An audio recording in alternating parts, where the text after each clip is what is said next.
Hi everyone, this is Grady Nichols, and you're watching Oklahoma Music Shop. I'm here with my two good friends, Bill Champlin and Gene Miller. Gene and I go way back to this past Monday when we had coffee in Nashville. No, but actually a little bit about just the history of how this show kind of came together.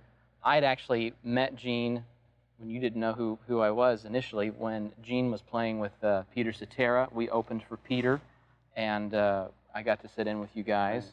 And then Bill, I met in L.A. back in the late 90s when I was... 1800s. 1800s. Yeah. And we've had a lot of surgery done. Yeah. And so met Bill at that time and have always been a big Champlin fan, and have just had a lot of... We've just known each other for a lot of years, written together. Seems like a while, yeah. Bill's been on several of my CDs as well, and so we kind of came up with this show where we do some of my tunes, we do some tunes with who Gene has toured and recorded with, and then also Bill's time with Chicago, and then also the tunes that he's written for George Benson and Earth, Wind & Fire that he won Grammys for. So it's kind of a show that brings all that together. Yeah.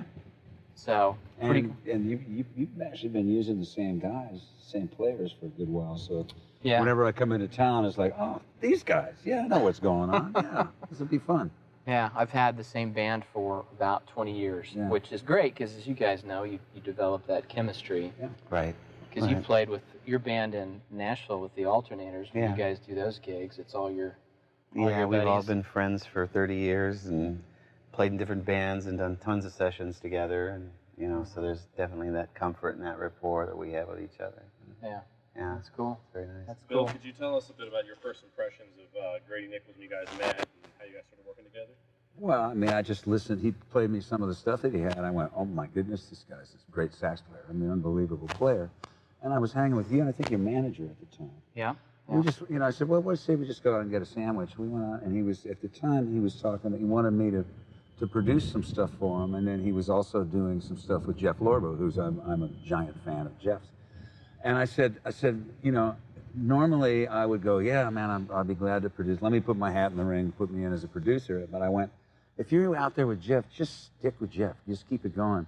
He's, you know, he's got the instrumental thing more together than what's going on. And I just kind of, some level, I sort of bailed out of it. But then I went at the same time, I went, you know, but let's stay in touch. Let me know what's going on. So we stayed in touch, and we've just become really, really good friends over the time. And music is kind of secondary to friendship at some level. I mean, obviously we both listen to each other perform and go, oh my God, this is screaming, you know. And that's so Grady and I have just been really good pals for a good long time. Mm. And Gene and I, when Gene was living in L.A., we were working the same gigs all the time. We were just around the studio. So and Gene went to Nashville and did the same thing there. Yeah. Get up. What studio am I in? Let me see if the car will find its way over there. So I mean, all of us kind of work that way. And then anytime Grady calls, if I got the date open, I'm just, of course, I'd love to hang. So that's kind of what's going on with us, you know.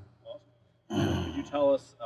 And we robbed a few banks together, which was really kind of cool. Yeah. So you gotta edit that part out. No, it was out of Oklahoma. It wasn't in Oklahoma, so we're all right. Okay. Don't worry about it. Could you tell us a history about one of your songs tonight? Preferably one that you guys maybe worked on together in the creation process, but if not, one of the songs that you're going to play tonight that you wrote that is your favorite, maybe a little story behind it. Well, I mean, we wrote. A friend of mine, David Foster, was the producer of my first solo album, and he played me a progression.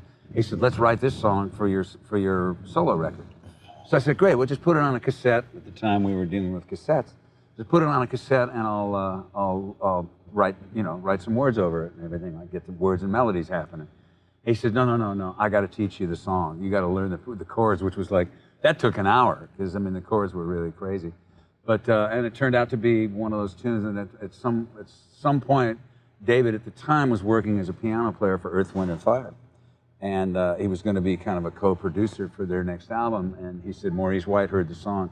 If we choose to not put it on your record, he'll put it on their record. It turned out to be After the Love Is Gone, which was really, it was just a great surprise. Now, the big mistake was that he wanted 4 other tunes from my album, and I didn't give it to him. I'd have had one whole side of I Am. Wow, you know, wow. Like, well, there was another great, me and Suzanne Summers, nothing but great moves. Career move central. Anyway, just fooling around. So, and then Turn Your Love Around kind of turned out to be the same thing. Jay Graydon and Steve Lukather had basically a track and changes and stuff like that. I said, man, you write the words and let's get the melodies and get stuff happening. And Turn Your Love Around turned out that way. So luckily I got 2 R&B songwriting Grammys in R&B Song of the Year in like a 2-year period of time. Of course, I thought that was just going to keep going. I was wrong, you know. But 2 was, I'll take the 2. Oh, goodness. More than I got. Yeah, same. Absolutely. And they're worth a lot. They're worth about $7. ASCAP borrowed a couple of, they came back in like 15 different pieces. Like, oh, guys, you want to fix this for me? So they did. Anyway, that's just another aside. Any chance of fixing this for me? Yeah. You have some super glue? Yeah. That's basically what it came down to. Super glue. Gorilla glue. Gorilla glue, yeah. Yeah.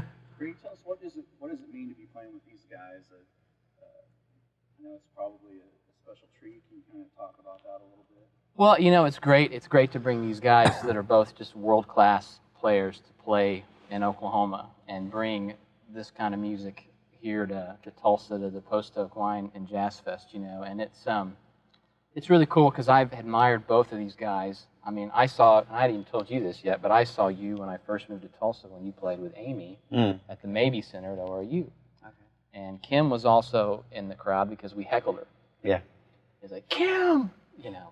But it's really cool to have the opportunity to work with musicians that you admire and think the world of, and then come together and just collaborate and make something special happen musically. And it's like Bill said, we're all friends and enjoy hanging out.